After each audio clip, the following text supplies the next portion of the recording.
kamu mau nggak kalau pengen nolong orang tua ke Bank Gaib? Masuk ke itu baru buka pintu satu, di kursi ada ibu saya. Emak di dia mak, ada emak di sini mak. Saya sambil bilang astagfirullahaladzim. Itu gelap lagi, gelap gulita. Ini ada gapura bagus gitu, gapura. Terus dilihat rumahnya tuh gedung semua, kayak komplek. Dulu kan belum musim komplek. Rumnas juga tahun berapa itu adanya tuh. Bicara normal, nggak bindeng nggak apa. Sampai sini aja.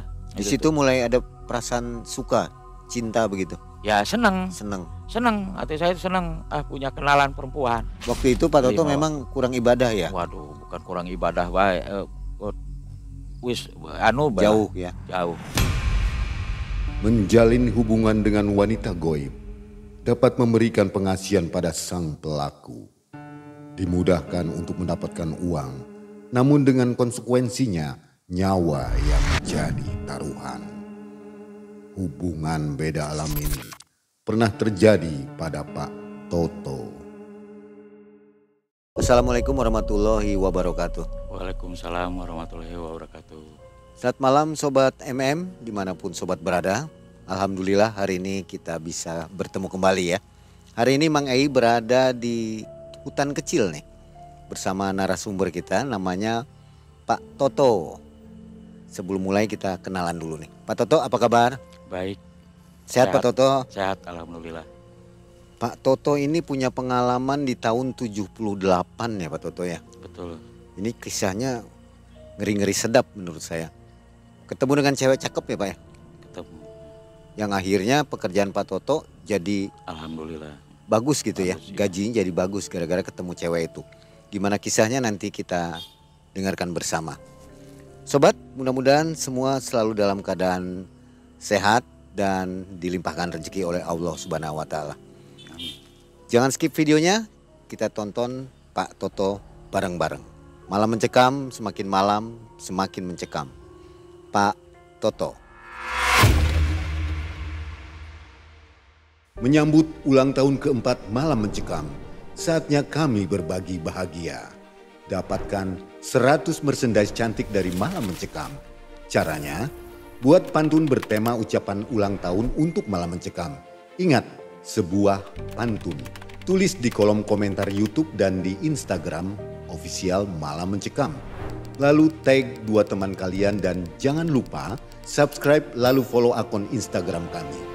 Giveaway akan berlangsung dari tanggal 27 Agustus sampai dengan 15 September 2024. Pemenang akan diumumkan pada hari Minggu 15 September 2024 pukul 19.30 waktu Indonesia Barat di acara live streaming ulang tahun Malam Mencekam. Akan ada grand prize jutaan rupiah. Juga bertemu langsung dengan Mang Ei dan narasumber favorit kalian. Jadi jangan lupa untuk hadir di sana ya. Malam Mencekam, semakin malam, semakin mencekam. Awalnya begini Mang Ei. Di tahun 1978 itu saya baru keluar sekolah. Saya nganggur sekitar 6 bulan. Itu nganggur 6 bulan melihat orang tua kasihan. Saya pengen membantu orang tua karena orang tua gaji nggak seberapa. Terus harus membiayai adik saya yang masih sekolah. Jadi saya tuh nyoba melamar ke sana ke sini. Saya datang ke tiap kerjaan, nggak ada yang nerima. Pikir saya waktu itu masa ya ijazah semea waktu itu, masa nggak ada yang nerima gitu tuh ya.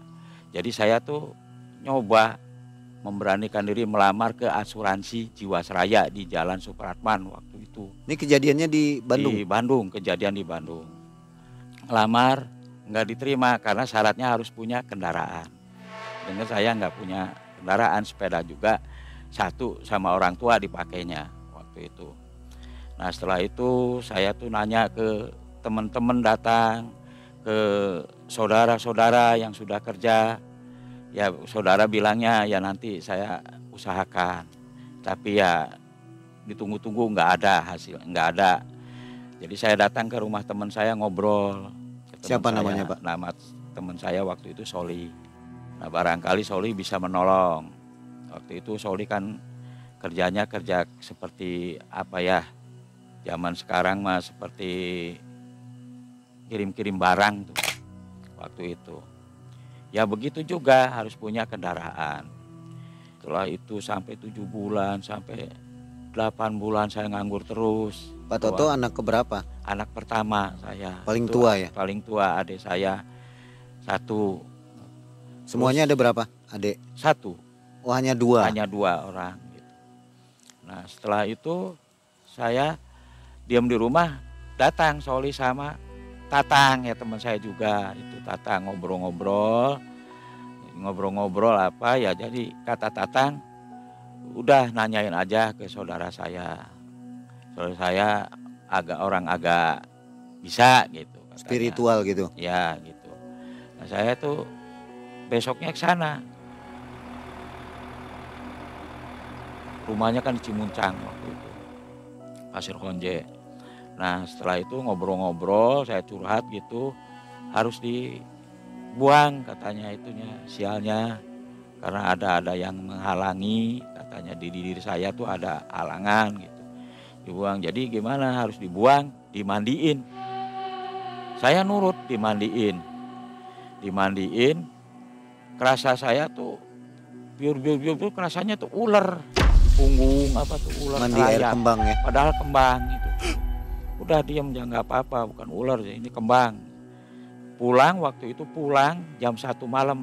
Kan rumah saya nyebrang kali sedikit, nyebrang kali kecil tapi jembatannya masih kayu.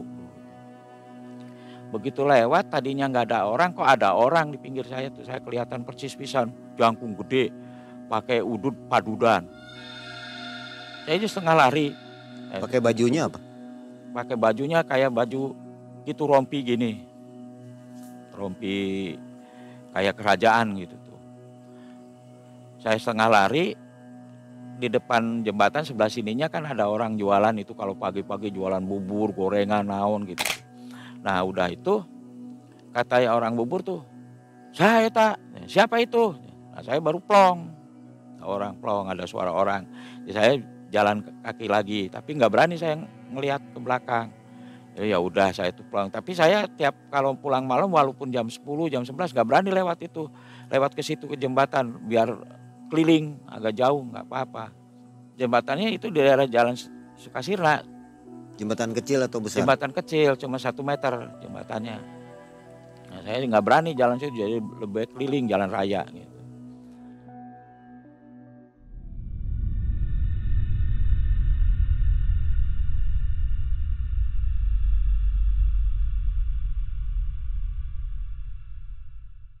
Nah setelah itu saya tuh sering nganggur terus, saya kasihan sama orang tua, bagaimana caranya. Terus orang tua menyarankan, udah kalau susah itu sih coba kursus jahit saja, kata orang tua. Tapi saya waktu itu ragu kursus jahit tuh, karena saya kan ke mesin aja belum pernah gitu tuh. Apalagi sekolah jahit kan harus megang mesin itu.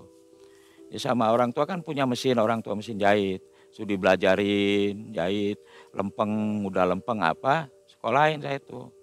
Waktu itu sekolah jahit di Ciatel. Pelita Masa baru ada di Ciatel tuh 1 dulu tuh. Belum ada cabang di Tasik, belum ada cabang di Cirebon.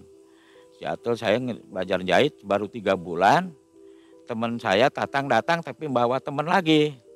Ayo dengan saya aja kerja di konveksi, kebetulan lagi ngebutuhkan. Saya juga baru 3 bulan, kata saya belum bisa apa-apa. Udah kamu jahit udah lempeng, ya udah aja yuk, udah bagus. Besoknya saya tuh disamper jam 7 tuh, ya disamper jam 7, terus kerja di toko KH konveksi waktu itu tuh. Jadi dapat kerja itu karena habis dimandiin ya, atau gimana? Habis dimandiin itu. Ada perubahan ya? Ada perubahan, dikasih itu, ada kerjaan ya, ada yang ngajak itu ngenekin. Nah kerja itu saya ngenekin, jahit tangannya dulu, bikin tangan. Karena zaman waktu itu zaman usung kemeja tuh dari kaos. Zaman dulu tuh kaos, baju anak-anak. Jadi saya tuh itu belajar ngejahit, ya ngenekin sama dia tuh. Bikin kantong, pas 1 minggu dikasih cuman 700 saya tuh. 700 rupiah zaman dulu, 700 kalau mungkin sekarang mah di Mang Ai juga bisa ngebayangkan 700 dulu dengan 700 sekarang. Lain kan, terus harganya juga lain. Setelah itu ya saya bisa ngasih jajan, bisa apa ke adik saya. Saya itu yang ngajak sayanya tuh sakit Mai. Sakit 1 minggu, jadi saya kan nganggur. Datang ke situ belum sembuh. Saya datang ke rumahnya masih sakit. Jadi saya nganggur terus kan waktu itu. Jadi saya kan bosan keluar baiklah. Nah terus nganggur saya itu. Nah terus saya ngobrol lagi dengan teman-teman. Yaitu sarannya tuh yang enggak. Sarannya harus begini ya saya jalanin. Karena saya pengen ngebahagiakan orang tua waktu itu. Pengen membahagiakan orang tua dengan adik saya bagaimana caranya. Sampai ada salah satu teman saya, ada yang bilang, yuk ikut saya aja sana ke Banjaran. Banjaran kan jauh. Dari itu saya tuh boro-boro buat ke Banjaran, kata saya itu udah jangan saya, dari saya ongkosnya. Tanya, bawa ke Banjaran, ngobrol itu tuh. Ngobrol apa saya ceritakan masalah saya, diri saya. Nah itu udah saya diam di situ suruh puasa saya tuh. Suruh puasa cuma 1 hari. Itu siapa yang nyuruh? Nyuruh itu tuh yang bawa saya dengan yang pinternya itu. Orang yang pinternya lagi namanya Pak Aep itu. Pak Aep terus bilang, "Udah, kamu mau nggak kalau pengen nolong orang tua ke Bang Gaib? Kamu bisa nolong orang tua, tapi kamu siap nggak? Nanti kamu yang di ininya," katanya. Kalau nggak sampai lunas gitu. Ya saya minta saran dulu gimana ceritanya. Nih kamu misalnya minjem, katanya ke Bang Gaib, misalnya dikasih 100 juta. Terus kamu nggak bisa nyicil. Nah selama dikasih sama Bang Gaibnya misalnya 3 tahun atau 2 tahun. Kalau nggak lunas kamu yang diambil. Saya nggak mau kan begitu. Nggak mau kata saya tuh. Saya lebih sengsara begini. Nggak mau minjem gitu. Tapi setelah ke rumah saya itu ngobrol sama orang tua, terus terang orang tua malahan marah. Papaan kamu gitu. Gus baik katanya, papaan kamu udah aja. Makan gak makan dengan orang tua. Kamu belum ada miliknya sudah saja gak apa-apa. Tapi pikiran saya kan lihat orang tua itu kasihan. Nyoba saya itu ke sana lagi. Ke Pak Aep, saya mau. Pak Aep terus bilang, sok ambil sana. Jam 1 malam itu tuh. Begitu saya dibawa jalan ke Pak Aep, sama Pak Aep dibawa jalan. Saya tahu ke sana. Sok ke sana kamu. Sendirian. Kok sendiri enggak sama Pak Aep? Enggak sendiri. Waktu itu begitu dituntun sama Pak Aep ke sana suruh sendiri, itu rasanya dingin pisan. Menggigil saya tuh. Tapi setelah ada perapatan biar terang, dingin hilang. Itu ada toko. Siang atau malam, Pak? Malam jam 1. Toko kelontong, toko apa, tapi ketemu sama orang begini, saya manggut itu cuman begitu aja, nggak ada suara. Nanya apa nggak ada. Bentuknya seperti orang biasa? Orang biasa, malah ada orang seperti orang bulenya ada, itu tuh, papasan tuh. Saya masuk ke bank itu, begitu masuk lihat ada ibu saya lagi duduk. Ada ibu saya lagi duduk, begitu saya mau masuk ke itu baru buka pintu 1, di kursi ada ibu saya. Saya sih ada emak di dia mak, kata ada emak di sini mak. Saya sambil bilang astagfirullahaladzim.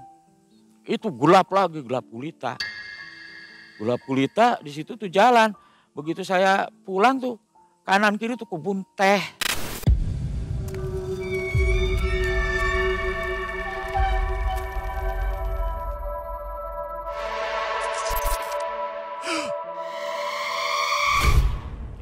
Banjaran ke sana nggak tahu daerah apa itu.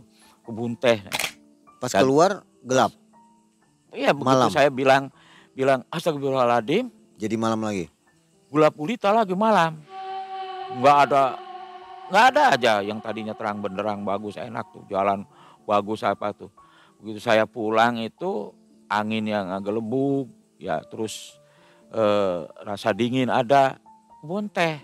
Saya pulang ada Pak Aib berdiri, angin hilang nggak ada.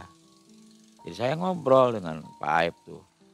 Ya udah kamu gagal, udah saya nggak bisa nolong, katanya. Nggak bisa nolong udah, ya udah saya tuh pulang nggak bisa tidur, pulang pagi-pagi ke rumah. Nah, terus saya pulang, udah pulang apa saya ngelamun, saya lagi duduk di rumahnya temen di depannya di buk, kan dulu mah ada tembok ada buknya gitu dua. Ya duduk, ada aki-aki datang minta ongkos. Sedangkan waktu itu saya punya 15 perak, minta ongkos saya kasih. Saya juga maaf nih Ki, saya juga nggak ini, saya belum kerja. Nih saya kasih, itu cuma 15 perak, bukan menghina Aki, kata saya tuh. Nggak taunya si Aki tuh ngasih ngodok kantong. Aki-aki pakai belangkon, hitam-hitam bajunya. Nah, ngasih keris kecil segini securuk. Keris tuh, dibuka tuh keris kuning. Sok disimpan, ulah dibawa kacai, ulah dibawa kiih, naon kencing, tapi apalagi melacur gitu. Bawa aja, dikantongin. Nah udah dapet itu, saya tuh udah dipegang, dikantongin terus udah 3 hari, saya lupa, saya kencing, nggak disimpan, itu saya kencing. Nah udah kencing itu, ya mungkin nggak tahu lah, saya nggak ngerti waktu zaman itu ada apa-apanya nggak tahu. Begitu saya ngelamar kerja, bukannya ini di Kandaga saya ngelamar kerja waktu itu tuh, di Kandaga di Ahmad Yani. Bukannya diterima malahan entak suruh pulang, belum apa-apa tuh kata satpamnya tuh nggak ada lowongan. Tambah ditolak mentah-mentah gitu Iya, maksudnya. mentah-mentah malah diusir, nggak ada kerjaan. Lebih parah dari sebelumnya. Lebih parah sebelumnya. Saya jadi ingatnya ke situ setelah ditolak, waduh iya saya tadi kemarin tuh bawa itu tuh kencing lupa. Ya udahlah, jadi saya simpan. Di laci mesin malah simpennya juga di laci mesin apa udah nggak diurus saja udah. Nah saya ke sana ke sini tetap ya nggak dapat kerjaan. Ada yang ini lagi nyaranin lagi saya tuh. Ya masa ngobrolnya ya kata saya tuh kumaha gimana ya saya nganggur terus.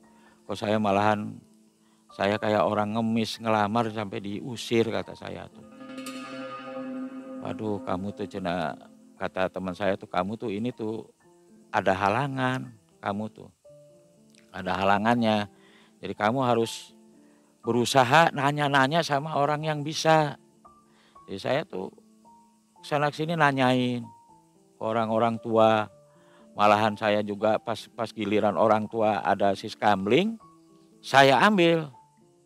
Udah Pak saya aja yang ngeronda, kata saya tuh ngeronda. Saya itu pas itu kebetulan sama orang-orang tua. Saya cerita gini disarankan. Saya tuh suruh ke sana kan ke Cimuncang bagus katanya Pak Asep tuh katanya. Kamu jangan ke sana ke sini udah satu-satu aja katanya. Ya, saya bingung waktu itu tuh. Bingung campur perasaan gimana sedih ya nggak karuan lah waktu itu tuh. Jadi saya tuh besoknya ya nurut.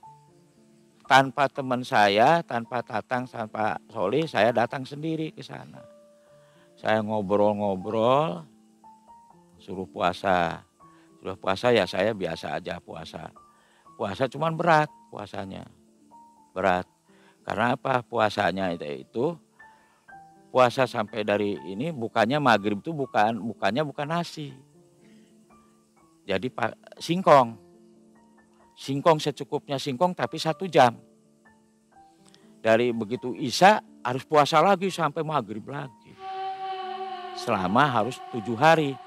Sedangkan saya nggak makan singkong terus perut kayak yang ini, jadi keras tuh gitu tuh. Jadi saya 3 hari nggak kuat kan, nggak kuat terus saya tuh nggak puasa lah udah.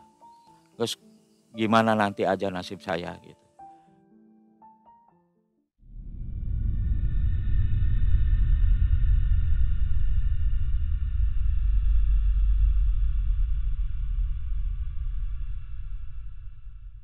Sekali waktu saya pengen jalan-jalan ke sana ke Cicadas. Jalan-jalan ke Cicadas, nonton lah filmnya bagus. Saya tuh bawa payung, saya tuh waktu itu tuh jalan-jalan tuh bawa payung. Karena kan gerimis, musim hujan, bawa payung, saya tuh nonton film. Nah begitu nonton film, hujan gerimis tuh datang. Orang-orang kan pada minggir. Hujan yang nggak bawa payung, yang bawa payung sih ada, saya bawa payung. Katanya ada perempuan nggak payungan, nggak ini, nggak mau ke pinggir. Jadi saya nyebrang gitu ya, nggak pakai kursi gitu di ini. Seperti apa Payungin. penampilan perempuan itu? Cantik. Bajunya? Bajunya kayas. Waktu itu tuh kayas, longres, cuman kan lekton, longres gitu tuh. Itu tuh cantik perempuan. Saya tanya, kok sendirian aja Neng? Manggut aja dia tuh.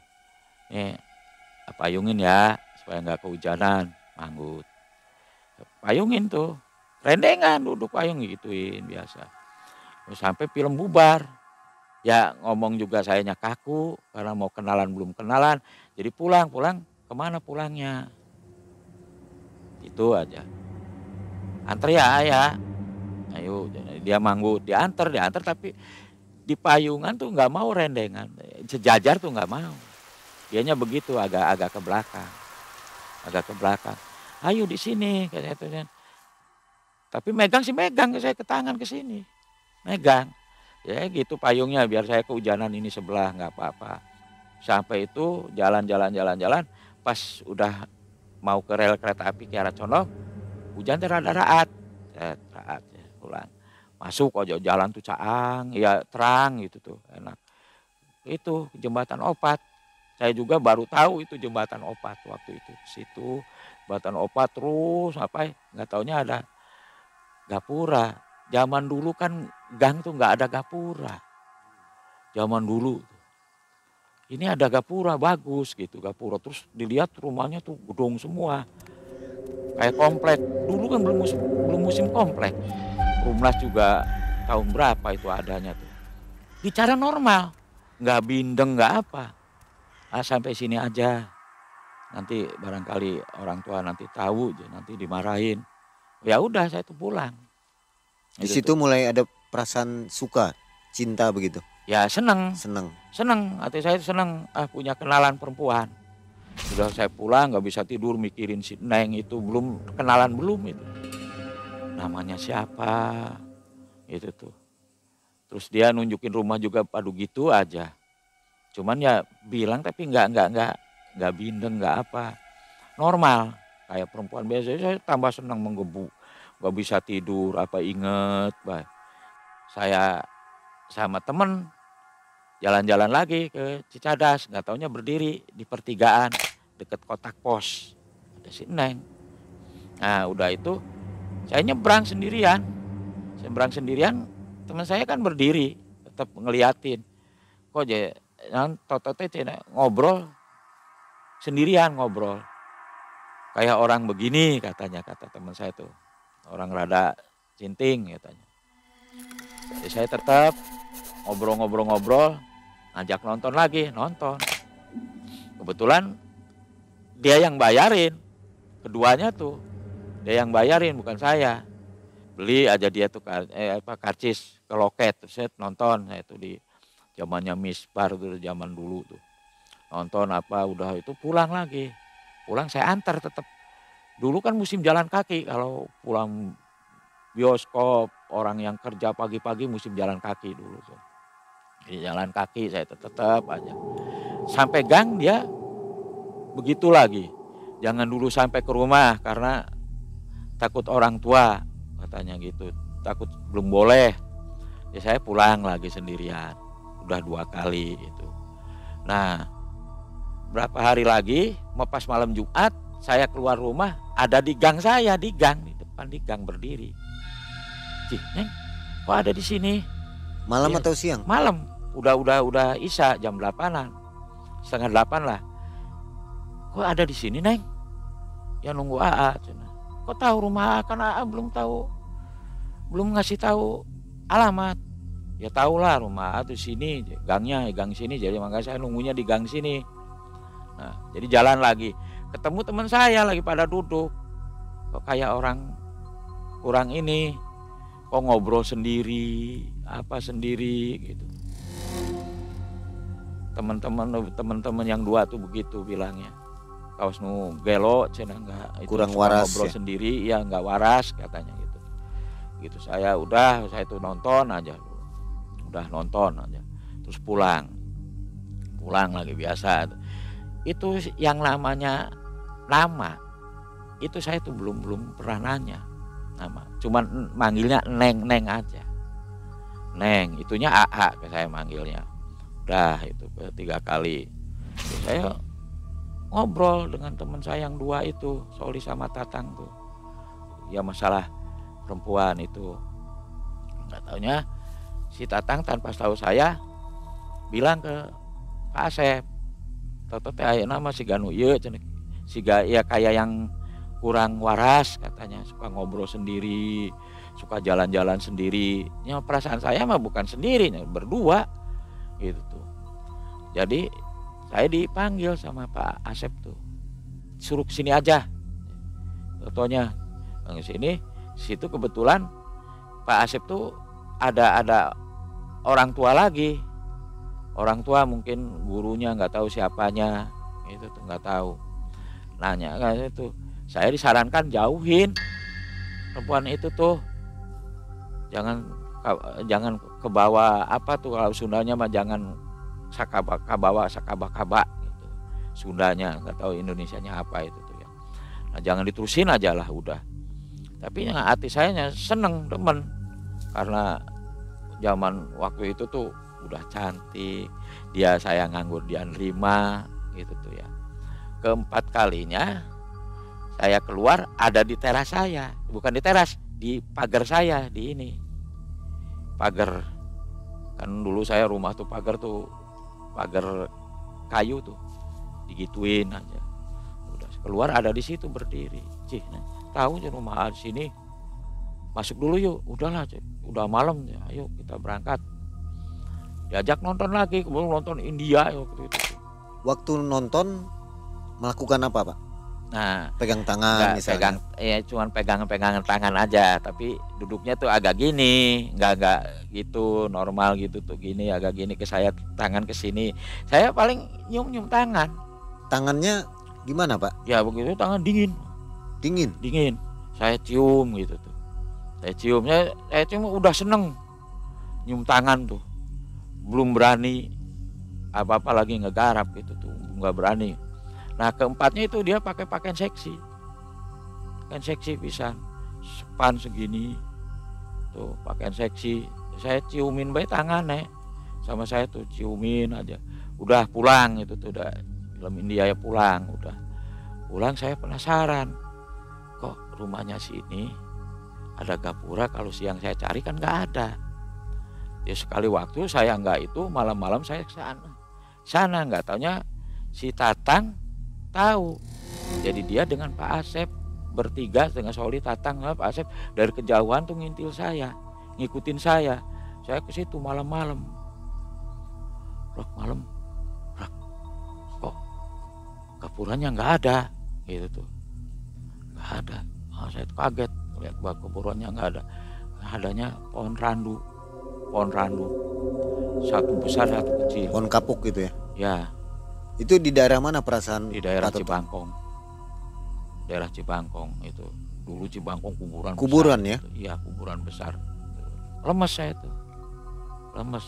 Betul kata Pak Asep, jangan diterusin gitu. Saya pulang tuh saya kayak orang linglung gitu tuh. Pas di jembatan yang pertama.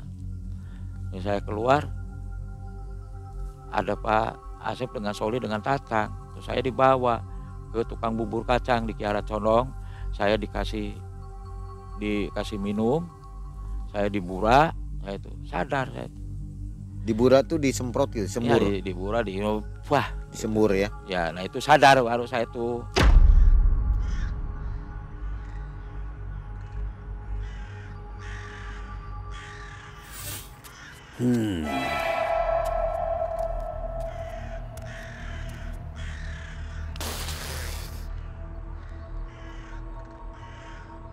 Nah, udah dibura beberapa hari lagi ketemu. Nah, ketemu lagi. Nah, perasaan saya tuh itu tuh jadi jangan dari Pak Asep tuh hilang. Jadi saya seneng lagi. Seneng bisa saya tuh. Oh, mau dengan nganggur begini, nggak apa-apa ya, salah betul-betul saya benar-benar gitu tuh. Nah, udah itu kalau mau kerja ke barat aja, ke barat, ke daerah mana ya, ke barat aja seininya. Nah, besoknya tuh 6:30 tuh saya tuh berangkat. Itu sekaki kayak ada yang nuntun. Jalan, tahu-tahu jalan ke Jalan Ciliwung saya. Jalan Ciliwung saya ngelamar kerja, Jalan Ciliwung nomor 3 saya masih ingat. Konveksi, kami menerima karyawan tukang jahit di situnya tuh. Saya masuk ngelamar. Yang ngelamar dites. Itu hasil saya tuh lulus. Bagus. Hasil jahitan tuh bagus aja. Jadi nggak ada celahnya, nggak ada apa. Diterima saya tuh langsung. Diterima, begitu saya lagi ngejahit dipanggil, suruh bikin contoh SML, itu celana anak-anak kecil. Saya ada contohnya, saya bikin, itu lulus lagi. Si uang lebih gede itu tuh. Kalau bikin sampel tuh lebih gede. Saya tuh alhamdulillah lumayan jahitan apa. Nah, baru juga sebulan lebih lah, kurang lebih sebulan, saya diangkat jadi mandor, khusus bikin contoh. Tuh, jadi meriksain jahitan-jahitan yang store, saya yang meriksain. Waktu itu tuh saya diangkat, gaji lumayan. Itu enak pisan waktu itu tuh.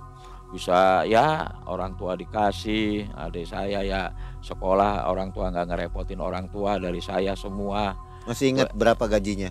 Waktu itu zaman itu seminggu tuh dapat 40.000, 45.000 saya dikasih itu. Itu udah gede zaman waktu itu. Waduh, saya itu seneng pisan. Udah pendapatan udah mapan, udah bisa. Jadi saya memberanikan diri. Ketemu si Neng lagi, saya ngobrol, nanyain nama, nanyain apa saya tuh. Nah, saya niat mau ke sana. Itu setelah bekerja berapa lama? Udah 2 bulan, 3 bulan. Itu tuh udah enak, saya pikir ya udah ini ya. Saya ke sana sengaja udah maghrib tuh sana. Ketemu di jalan. Ada di Gang Karawang. Ya tuh. Tulisannya Jalan Karawang, di Gang Karawang lagi berdiri. Neng ada di sini. Iya, nunggu AA. Kok tahu AA mau ke sini? Tahu. Jadi AA gimana? Ya, ayo yuk jalan-jalan. Dibawa makan bakso tuh nggak mau, makan siomay nggak mau, pengennya nonton. Kalau ketemu selalu malam ya? Selalu malam habis maghrib. Nah, udah itu saya ngobrol-ngobrol, saya memberanikan diri, Neng. Sekarang kan udah kerja, udah penghasilan udah ada. Ini juga berkat doa dari Neng, itu ya, yang petunjuk dari Neng. Jadi tuh pengen ketemu sama orang tua Neng. Niat mau ngelamar Neng. Terus Neng siapa namanya sebetulnya? Besok ya, kalau nggak tahu nama saya kaget tuh, gitu. Sambil jalan itu tuh. Sambil jalan, udah bubaran film, sambil jalan nanya gitu, kalau ketemu orang tua sih nanti aja, jangan sekarang. Ya, nama Neng siapa? Siapa? Udah deket ke rumahnya, udah di gang itu, nama Neng mah Tinggi. Kaget, kok orang secantik ini namanya Tinggi, kan gitu. Tapi nggak jadi pikir gitu. Udah aja saya tuh pulang. Biasa pulang tuh besoknya tuh didatangin sama Pak Asep sama ini sama Tatang sama Soli. Jalan Rupanya ngobrol mereka sendiri. ngintip ya. Ngintip terus sama Tatang sama itu bertiga tuh ngintip terus. Kamu tuh itu tuh jalan tuh bukan sama perempuan cantik, sama tengkorak itu kamu. Saya tuh nggak percaya. Waktu itu tuh saya seneng apa ya, saya disuruh sok nanti kamu di ritual lagi, dimandiin lagi. Nah, saya dimandiin lagi. Kelas saya nurut mau, udah dimandiin apa, memang lupa. Begitu saya lupa dengan dia, kerjaan saya dikeluarin. Begitu hasil saya tuh jelek, ngejahit lagi dibikin sampel tuh jelek aja, jahitan pletak-pletot. Saya lihat iya jelek, nggak sebagus yang sudah gitu. Kata si pemiliknya itu ya. Iya jelek aja, emang saya lihat tuh jelek jahitannya, emang ngerasa jelek, jadi aduh kok aneh gitu.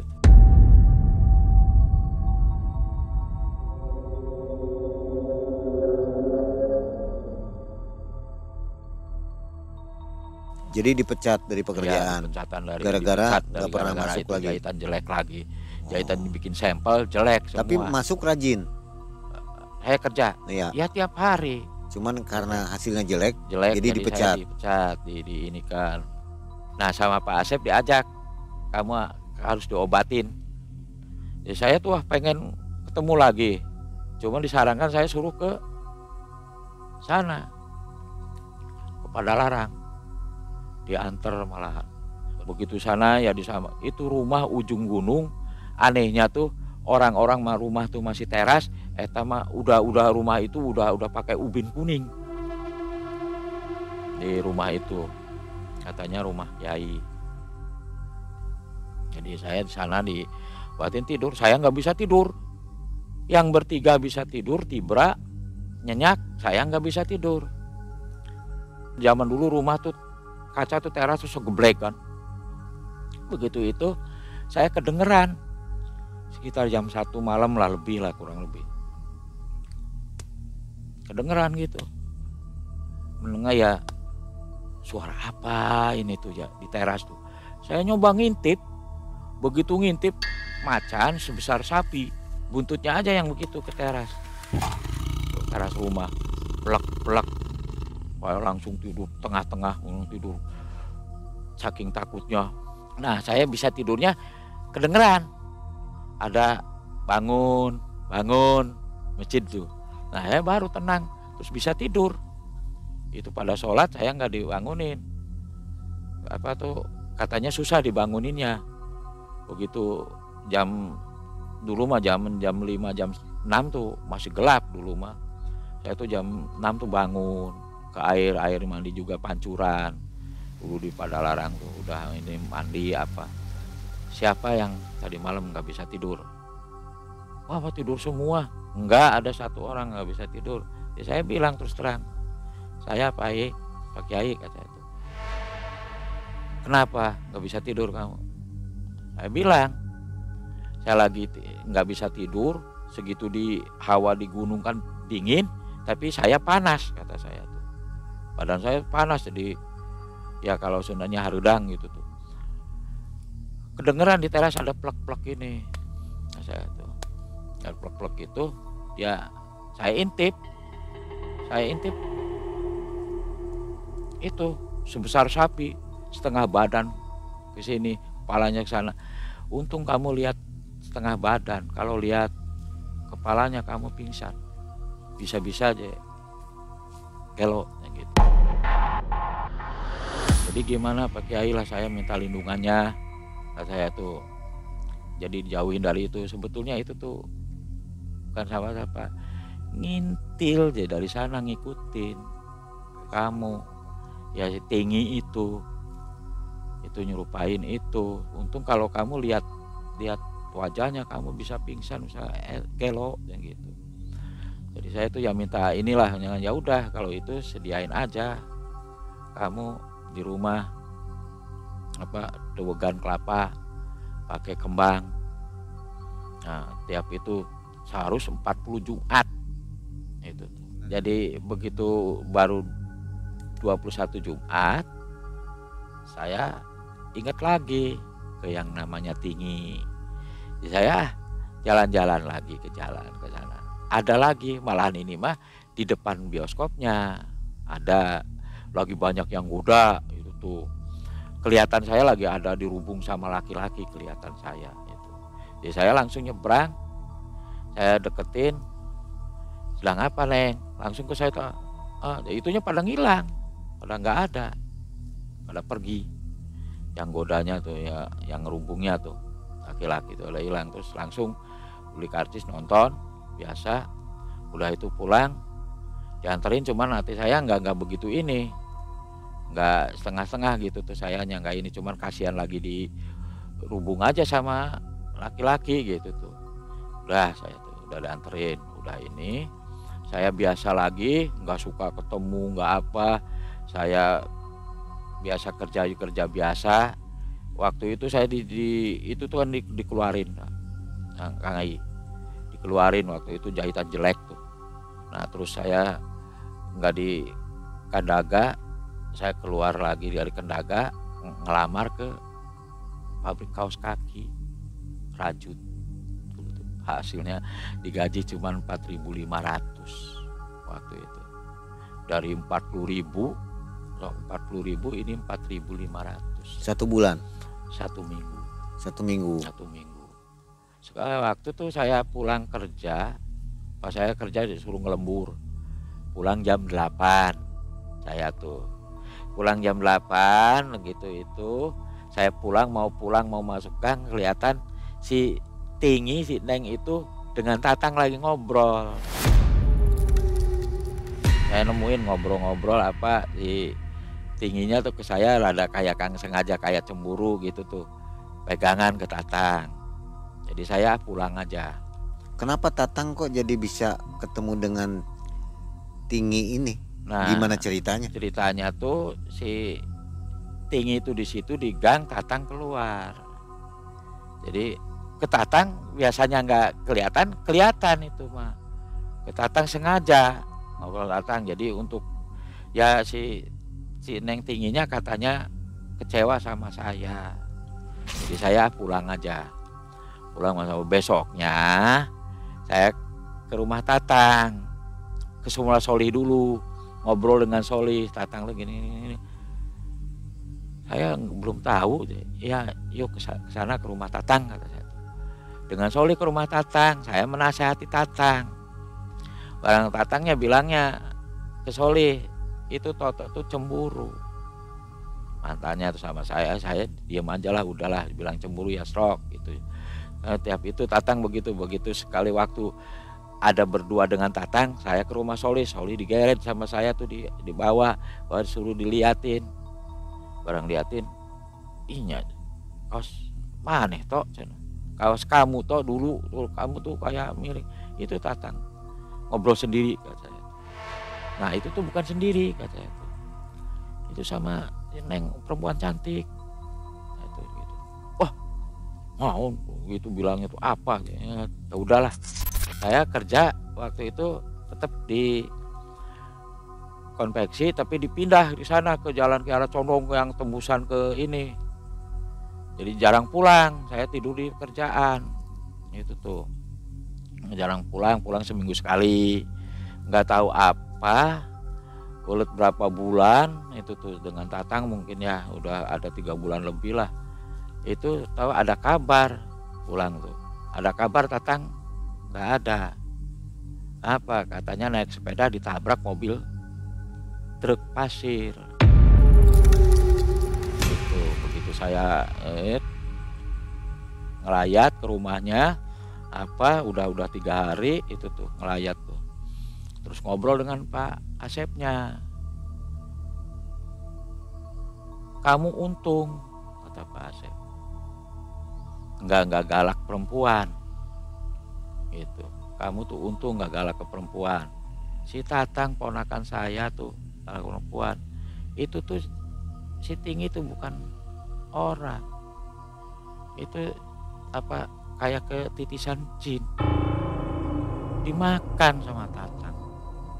Jadi minta temen Ada. Maksudnya dimakan ini digauli. Digauli sama tatang. Untung kamu enggak.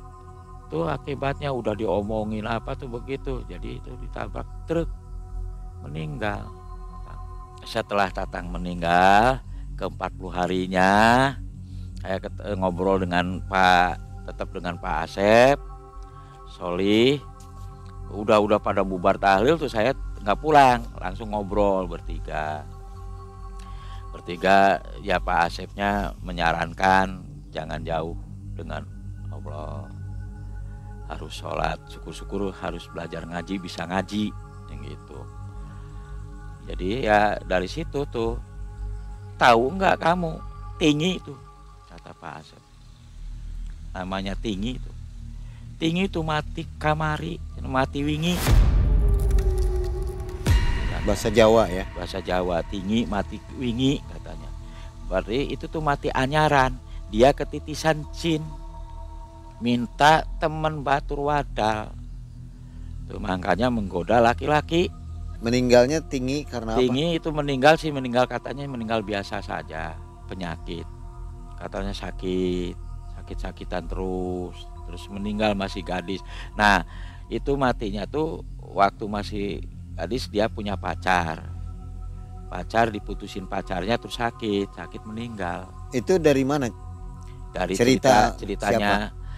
Pak Asep setelah itu katanya Pak Asep menyelusuri keluarganya katanya. Oh, jadi ceritain ke saya di perbatasan Cibangkong. Dikuburin di situ. Ya, kuburin. Sekarang mah nggak ada kuburannya, katanya udah jadi apa? Kayak supermarket begitu. Oh. Ya setelah itu saya tuh dinasihatin suruh ibadah. Saya nurut beribadah, suruh belajar ngaji. Saya laksanain itu sampai lupa ke yang namanya tinggi. Udah nggak pernah sedih lagi, Pak? Nggak pernah sedih, sampai sekarang nggak pernah sedih. Udah kerja lagi waktu itu? Ya kerja udah kerja biasa di konveksi, lancar di konveksi. Penghasilan berapa aja saya terima, kayaknya adem, nggak ada ini. Waktu zamannya ketemu tinggi kan panas, si uang tuh dapat seminggu 40.000, 45.000, habis itu hari Minggu. Nggak sempat kasih orang tua? Kasih dulu orang tua, adik saya kasih buat ini. Cuman sayanya tuh hari Minggu, hari Seninnya udah nggak ada gitu, ada juga sedikit gitu. Oke, syukur Pak Toto selamat ya. Kalau waktu itu menggauli. Ya kalau bergaul iya. Bisa ini ya, jadi korban. Iya. Oke, Pak Toto punya pesan nggak untuk orang-orang yang sedang melamun cari kerjaan seperti Pak Toto waktu itu? Iya. Supaya nggak ngelamun gimana Pak Toto? Ya pesannya begini aja. Jadi kalau misalnya ada, walaupun ketemu perempuan biasa, perempuan apa, ya jangan jauh dari Allah, dari sholat. Begitu aja pesan saya. Ingat ke Allah, sholat. Waktu itu Pak Toto memang kurang ibadah ya? Waduh, bukan kurang ibadah, jauh ya? Jauh. Oke. Sobat Malam Mencekam, itulah kisah nyata dari Pak Toto tahun 78 ya. Jadi pada waktu kita belum dapat pekerjaan, tetap sabar dan dekat kepada Allah. Beribadah ya, ditingkatkan. Terima kasih Pak Toto dan Sobat Malam Mencekam, kita jumpa lagi di video selanjutnya. Assalamualaikum warahmatullahi wabarakatuh. Waalaikumsalam warahmatullahi wabarakatuh.